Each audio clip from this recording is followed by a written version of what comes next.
Bienvenidos al módulo siguiente. Antes de comenzar, ya hemos trabajado mucho en nuestra máquina virtual. Ahora vamos a gestionar nuestro acceso desde nuestro Windows o Linux en el cual virtualizamos. Entonces vamos a abrir nuestra máquina virtual. En este caso yo la apagué, entonces la estoy iniciando. Vamos a abrir nuestra terminal. Y aquí vamos a elevar los permisos. Vamos a utilizar el comando sudo su espacio menos. Y como por defecto el sudo no tiene el no pass, entonces nos va a pedir nuestro password de usuario. Se lo ponemos y ya vamos a estar elevados como root. Entonces básicamente lo que vamos a hacer es hacer algunas configuraciones para desactivar la seguridad de nuestro servidor virtualizado Linux. Y bueno, estos comandos por el momento van a ser de buena fe. Estos los vamos a ver ya un poco más adelante, pero el primer comando que vamos a ejecutar es get-enforce. Esto nos va a traer el estado del Linux. Por defecto viene en enforcing, entonces lo que vamos a hacer es desactivarlo. Hay dos formas de hacerlo. En línea, nada más se cambia el estado de enforcing a permissive.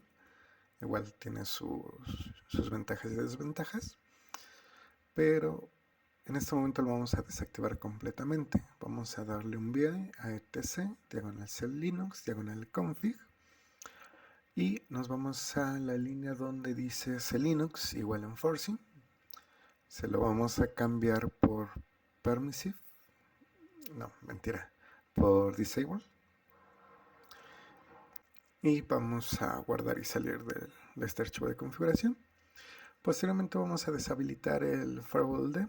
Le damos systemctl, stop, y pegamos firewall-d.service. Aquí tenía un problema con mi teclado, ya lo solucioné. Entonces, en este momento ya detuvimos nuestro firewall en la sesión. Si se reinicia, se va a volver a activar. Entonces, para deshabilitarlo de manera permanente, lo que vamos a hacer es darle un systemctl disable espacio firewall-d.service. Lo que va a hacer esto es desactivar el arranque automático de nuestra sesión definida. Ahorita le vamos a dar un reboot y al momento de arrancar ya tiene que estar deshabilitado el Linux y deshabilitado el firewall. Entonces vamos a esperar a que arranque. Esto lo voy a recortar un poco para que no sea tan tardado. Y una vez que arrancó, nos vamos nuevamente a nuestra terminal. La abrimos y vamos a obtener la IP de nuestro servidor virtualizado. Entonces, para obtener la IP, vamos a darle ifconfig y le damos enter. Aquí vamos a tener una serie de adaptadores. El que nos interesa es nuestro adaptador N. Entonces nuestra IP es la 10.234.22.41 en este caso, en mi caso en particular. Entonces voy a abrir PuTTY, que es un programa para conexiones remotas. Entonces le voy a poner la IP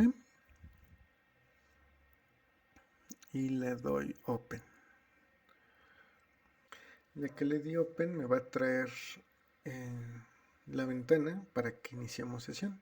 En este caso yo estoy iniciando sesión como root. Aquí nos va a dar el usuario, la IP a la que nos estamos conectando y el password.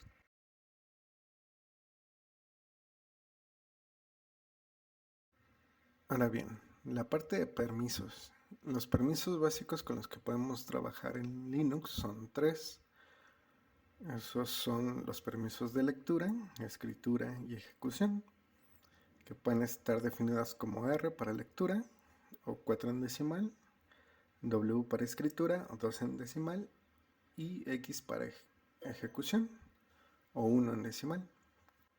Los permisos de lectura permiten visualizar el contenido de un archivo o directorio. El permiso de escritura sirve para alterar el contenido de un archivo y un directorio. Y la opción de ejecución sirve para que el archivo pueda ser un ejecutable o en caso de que el permiso esté en un directorio, este sirve para accederlo e interactuar dentro de él con comandos, como por ejemplo es el cd.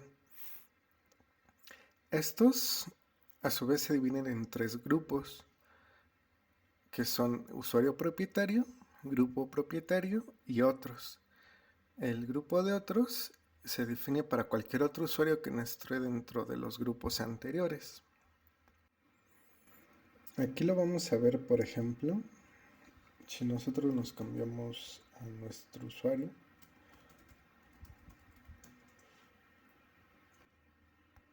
Que tenemos nuestra estructura básica de directorios. Nos vamos a documentos. Y aquí tenemos un archivo que se llama prueba. Aquí, si le damos un ls-l, vamos a ver los permisos del archivo directorio. En este caso, los primeros 3 van a ser para el usuario propietario, los siguientes 3 van a ser para el grupo propietario y los últimos 3 van a ser los permisos asignados a otros. Ahora, estos son los permisos básicos para la gestión de usuarios. Normalmente estos permisos se crean por defecto. Por ejemplo, si nosotros creamos un archivo vacío,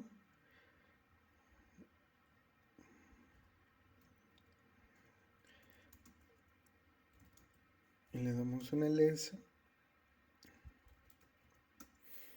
vamos a ver que por defecto va a crear unos permisos de lectura y escritura para usuario propietario, grupo propietario y únicamente lectura para otros. Si nosotros creamos un directorio y vemos los permisos, vamos a ver que para el directorio los permisos son de lectura y escritura para usuario propietario y grupo propietario y únicamente de lectura y ejecución para otros. Esto es, cualquier otro usuario que quiera ver el contenido del directorio lo va a poder ver, pero no va a poder modificarlo. Ahora bien, si nosotros quisiéramos cambiar los permisos de un archivo directorio, vamos a ocupar el comando chmod. Y aquí hay 2 formas de estructurar el comando chmod. Una es utilizando la nomenclatura de UGO para usuario, grupo y otros, y RWX para lectura, escritura y ejecución. Vamos a verlo. Por ejemplo, si nosotros queremos asignar para el usuario propietario que tenga permisos de lectura, escritura y ejecución, para el grupo propietario solamente tenga lectura y para otros sea igual únicamente de lectura, y vamos a definirla a nuestro archivo, en este caso doc.txy.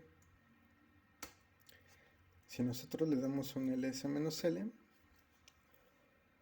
vamos a ver que efectivamente le asignó los permisos que nosotros le definimos de lectura, escritura y ejecución para el usuario propietario, lectura tanto para grupo propietario y para otros. O lo podemos definir en decimal. Esto es utilizando el comando chmod. Hacemos la sumatoria de los valores decimales, en este caso, para cambiarlo a lectura y escritura. Sumamos 4 más 2, 6. Vamos a ponerle lectura al grupo propietario y para otros que no tengan nada, que no tengan permisos de lectura, escritura o ejecución, y le ponemos como doc. Ahora, si le damos el S-L, vamos a ver que los permisos son asignados de manera correcta.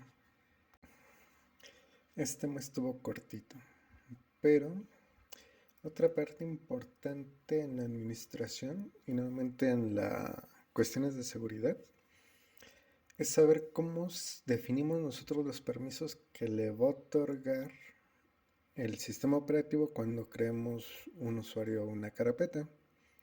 Entonces, por ejemplo, si nosotros vemos con el touch, vamos a hacer un archivo T1 y un mkdir D1. Si nosotros vemos por defecto, no por defecto, más bien por configuración de sistema operativo, vamos a tener los permisos 775 para directorios y para archivo vamos a tener el 664. ¿Cómo nosotros podemos cambiar estos permisos o estas definiciones de permisos cuando se crea un archivo o un directorio? Bueno, para eso utilizamos el comando y la variable unmask. Esto lo que nos va a traer es los valores de los permisos que van a tener los archivos al momento de ser creados. Entonces, por ejemplo, por defecto, el unmask viene como 0002. Esto básicamente es la resta de 777. Son los permisos que se les van a otorgar. Entonces, en este caso, si nosotros vemos, los permisos que están asociados van a ser a un directorio. 0 es que no se le va a denegar ningún permiso. Por eso tiene lectura, escritura y ejecución. Para grupo, que sería el tercer valor, de igual forma, lectura, escritura y ejecución. Y para otros, el permiso que le va a denegar es de escritura, por eso está 2. Entonces únicamente vamos a ver de lectura y ejecución. Ahora, ¿qué pasa con los archivos? Va a seguir la misma lógica, solamente que va a quitar siempre los permisos de ejecución para archivos. Entonces serían lectura y escritura para usuario, grupo y únicamente lectura para otros. Entonces básicamente lo que hace es con mask son los permisos que les vas a denegar al directorio y archivo creado por defecto. Y esto se puede cambiar. Nosotros lo podemos definir en vivo o en nuestra sesión, nada más para que tenga cambios en la sesión, con un mask y el nuevo mask, que va a ser el primer valor de 0. Este lo vamos a ver en el tema siguiente. Posteriormente, si nosotros quisiéramos agregar que tenga todos los permisos por el grupo propietario, quitarle los de escritura para otros y quitarle los de escritura y a grupo y a otros. Y con esto nosotros vamos a poder definir el unmask en nuestra sesión. Si le vamos a ejecutar el comando unmask, vemos que ahora tiene permisos, todos los permisos para el usuario propietario. Le quitamos los permisos de escritura a grupos y los permisos de escritura a otros. Ahora, si nosotros creamos un directorio y un archivo, por ejemplo T2 y mkdir D2, lo que vamos a ver es que los permisos fueron afectados. Ahora, en lugar de tener 775, vamos a tener para directorio lectura, escritura y ejecución. Para, para grupos vamos a tener únicamente lectura y ejecución, y para otros de igual forma lectura y ejecución. Para archivos sigue la misma mecánica. Le va a quitar los permisos de ejecución por defecto y le va a dejar únicamente lectura y escritura para usuario propietario, lectura y lectura para grupo propietario y para otros. Entonces, de esta forma nosotros definimos los permisos al momento de crear un directorio o un archivo por defecto. Esto normalmente se maneja en auditorías y en cuestiones de seguridad. Normalmente se crean con 1 más 0022 para cerrar permisos. Si nosotros quisiéramos definirlos para que sea de manera global, lo definimos desde el archivo de configuración. Lo definimos desde el archivo de definiciones de usuarios. Fue el que vimos en la sección pasada. Si lo recuerdan, había una definición de un mask. Entonces, ahí podemos hacer la definición que todos los usuarios que creemos tengan un mask definido desde el momento de la creación y no lo tengamos que modificar a posterior. El siguiente tema es los propietarios. En este tema vamos a ver básicamente dos comandos, el CHO y el CHGRP.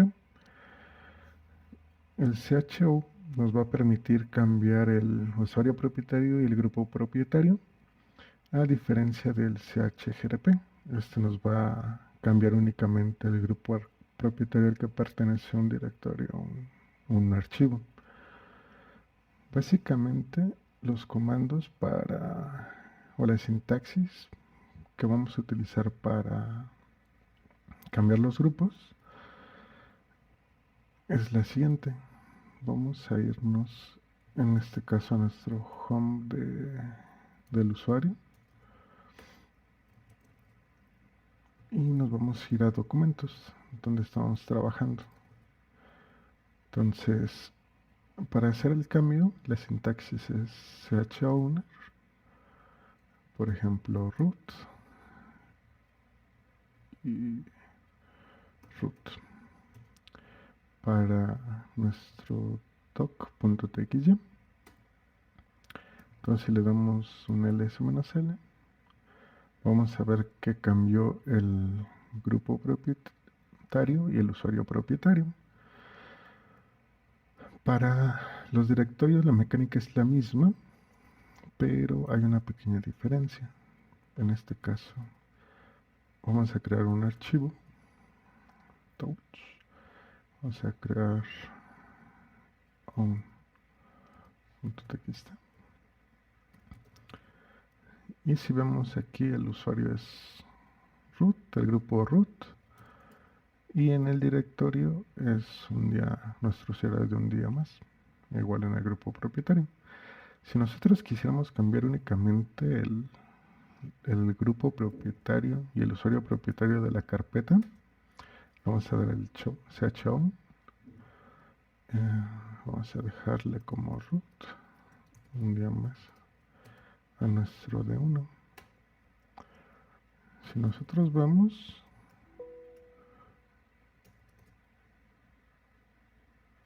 los permisos va a ser usuario, root, grupo un día más, y adentro del directorio los permisos del archivo se conservan. Para hacerlo de manera recursiva, le vamos a poner R mayúscula, vamos a ponerle, ahora vamos a intercambiarlo, un día más en T, y de grupo root para D1. Entonces con esto va a ser de manera recursiva desde el directorio donde nosotros le cambiamos el permiso, subdirectorio, archivos y subdirectorios si existen. Entonces, por ejemplo, si le damos D1, vamos a ver que nuestro archivo es un día más en usuario y en grupo root. De igual forma para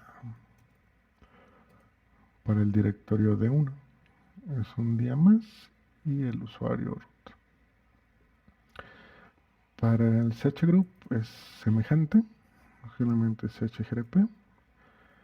Aquí únicamente le vamos a cambiar el grupo. Vamos a poner otro ejemplo. Vamos a ver qué hay en nuestro etc group.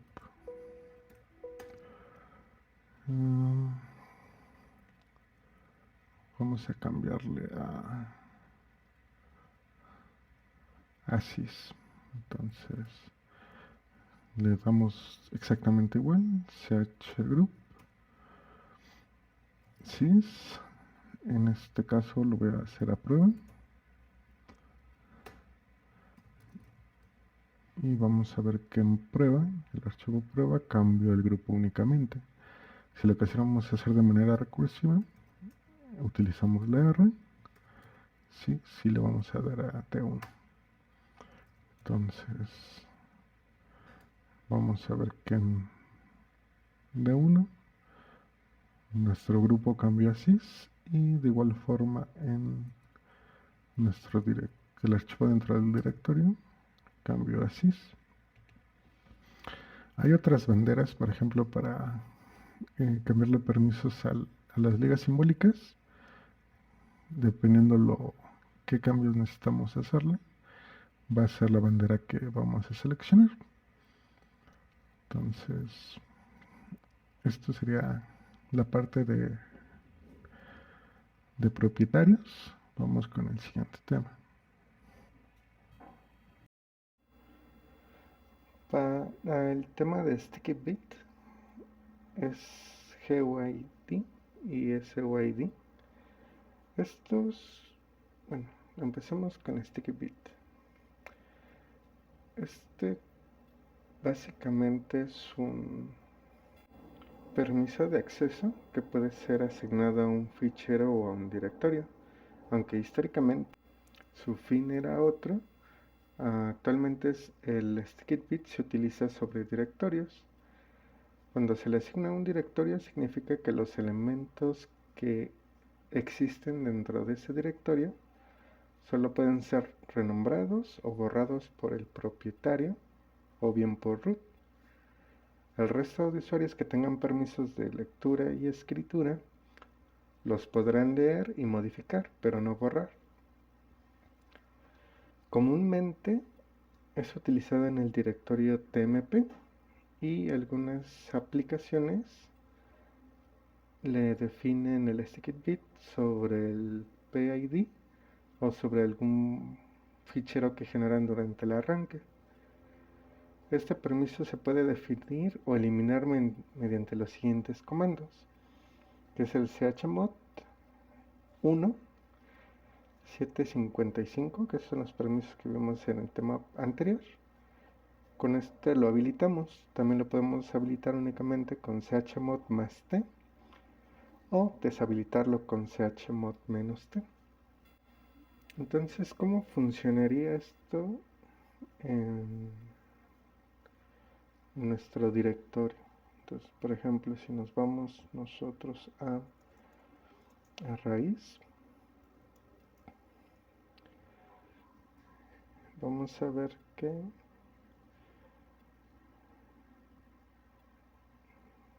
actualmente el directorio tmp tiene el sticky bit.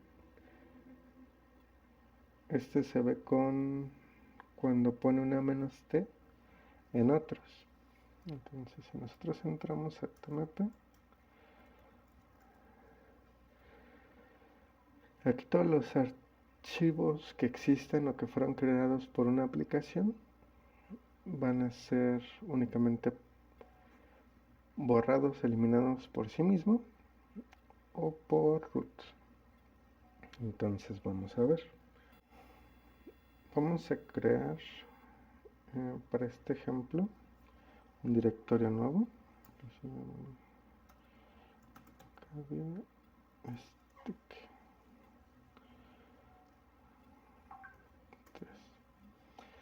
Vamos a ver los permisos.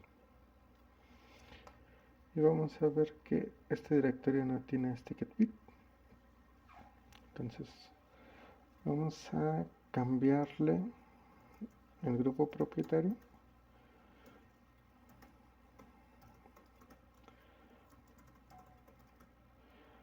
para que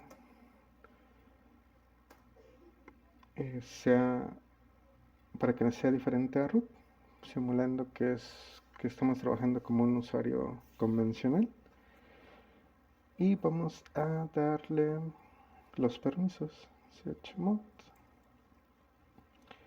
le tenemos el SticketBit, lo dejamos en 777. Esto como prueba. Obviamente en entornos productivos no se le recomienda que sea 777, a menos de que sea un caso muy especial. Entonces vamos a darle OK. Y ahora nos vamos a cambiar a nuestro usuario.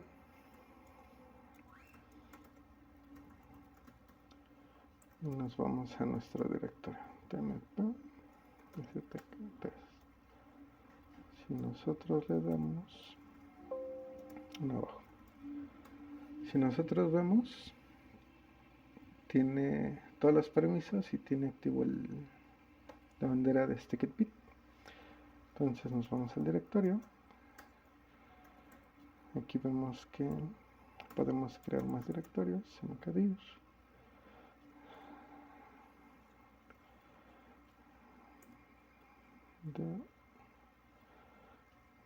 d3, d1, y vamos a crear un archivo que sea un script. Vamos a hacerlo que sea test. Vamos a crear la estructura le vamos a dar un date para que nos imprima la hora.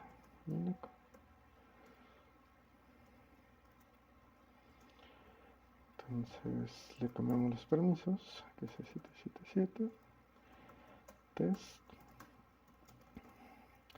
y si lo ejecutamos vamos a ver que únicamente me equivoqué que únicamente da la fecha. Vamos a corregirlo para que no haya tema. Entonces le quito esto.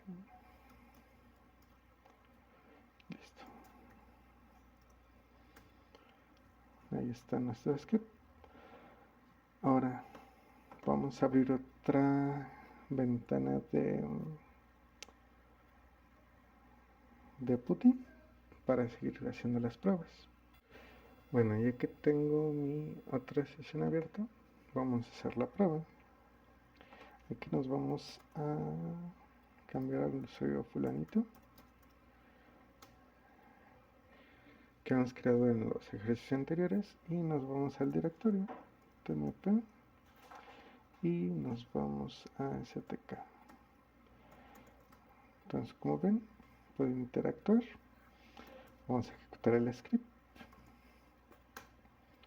lo podemos ejecutar, y si intento hacer un movimiento, por ejemplo moverlo, test,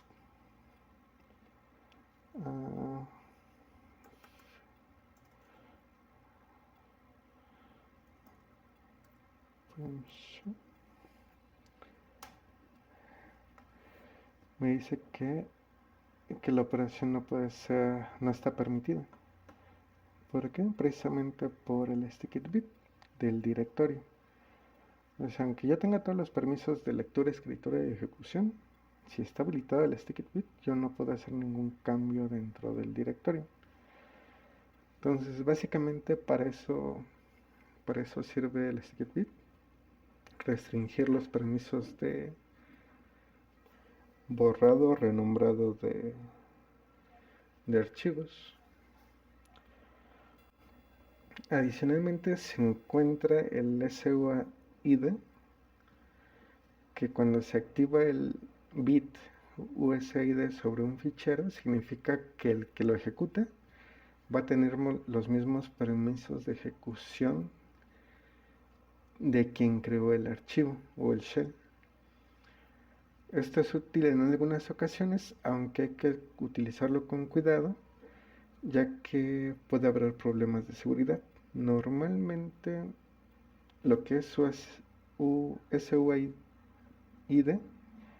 y SGUID, que es el 4 para SUID y 2 para SGUID. Vamos a hacer el ejemplo del SUID. Para esto vamos a abrir nuestra sesión otra vez. Y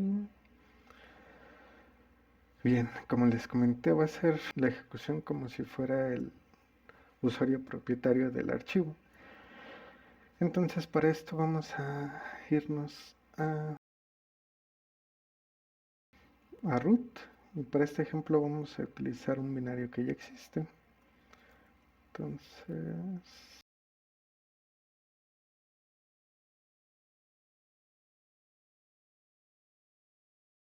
Juan, por ejemplo, está aquí. Vamos a abrir nuestra otra ventana y nos vamos con el usuario fulanito. Si nosotros le damos Juan I, nos va a traer que nosotros estamos logueados como fulanito. Ahora si habilitamos el SUID, que es chmod en usuario, y habilitamos el bit. Primero vamos a ver cómo están los permisos. Si nosotros le damos un ls, vemos que son permisos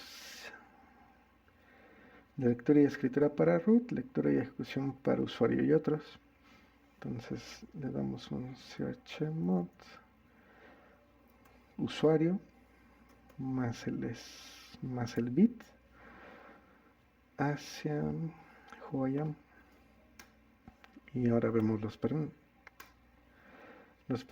Los permisos nos va a decir que el bit de USID está activo, y si nosotros tenemos o la terminal está definida en colores, se va a tintar en rojo. Ahora vamos a hacer la prueba. Si nosotros en fulanito ahora escribimos who I am, va a decir que ese binario en específico se está ejecutando como root. Entonces, en esto me refiero a que quien ejecute el binario, el script, el shell, lo que sea, con un usuario diferente a quien creó el archivo,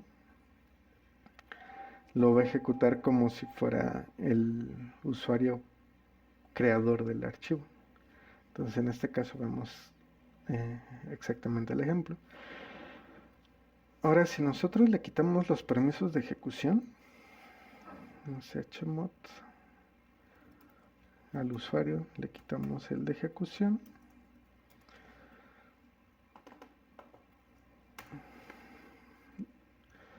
vamos a ver que ahora va a tener una S mayúscula.